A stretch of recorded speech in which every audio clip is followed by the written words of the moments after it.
you're watching Esther from Stampin' Style Creations. I'm glad you could join me today. The colours I'm using are for a colour challenge. So I've got Blueberry, Bushel, Granny Apple Green, Daffodil Delight and Rococo Rose.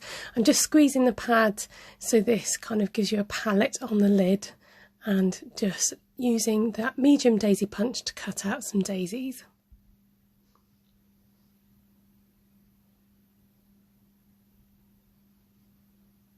Now, if you get stuck like I do, a great tip that I found from my sister Ruth is to punch your way out, as she says. So just keep punching until you can get out of that paper and you don't get yourself stuck. Just going in the centre of the daisies, and I want to do a colour wash onto them with the Rococo Rose to try and incorporate all the colours. And then using the same 3 colours on the background.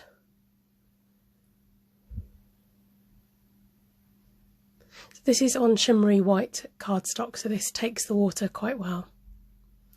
Going it over it with the heat tool, both back and front, and this just helps with the warping. I do experiment to see if I can get the blue on the tips of the flowers, but it mixed in the pen and it just wasn't working, so I decided on a different tact instead. I'm just doing some very simple shaped leaves on the background, which I'm then going to go and stamp with the fern leaf. And then just to merge that in and make it look less line drawing, I go in with the Aqua Pen. I decided to incorporate the blue by doing some splats all over the page.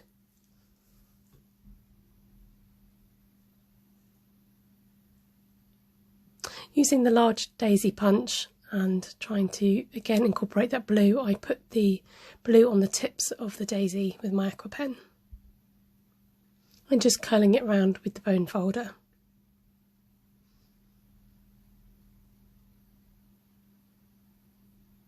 In order to make the blue show up a bit more, I go in with my sponge dauber and then go in for a second round of colouring in. I then decided, I wonder what it looked like on the border, so keep incorporating that blue colour. So again, going around with the dauber and then the Aqua Pen to just blend those colours in. I decided the Rococo Rose got quite washed out on the daisies, so I'm giving that a second go as well. I wanted to build up the flowers, and as I was pulling out my scraps of the Granny Apple Green, I came across this frame and I was like, that's a perfect fit, I'm going to use that, because it just helps to frame the work. And using the sprig punch to add some detail. Get out the leaf punch also to create some leaves, and using my tweezers just to put a crease in the centre. Now trying to think about where I'm going to position these. The definition. So it says the word celebrate, and this is from Praiseworthy Prose. Then using the well wishes, the dies to go with it, I cut the words birthday wishes out in the copper foil.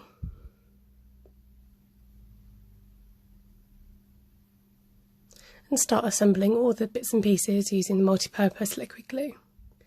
Then adding the fluffy centre, because I thought, it's still in keeping, it's still in keeping with the colours. I didn't realise at the time that I stuck down the frame wonky and it was really bothering me. Thankfully I salvaged this scrap from the bin and it was just the right size to cut out a bird, so I was really pleased about that.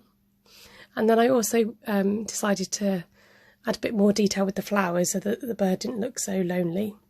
I don't know if it drew attention more to the frame, I don't know if anyone would notice, but it made me happy, so to hopefully distract from that.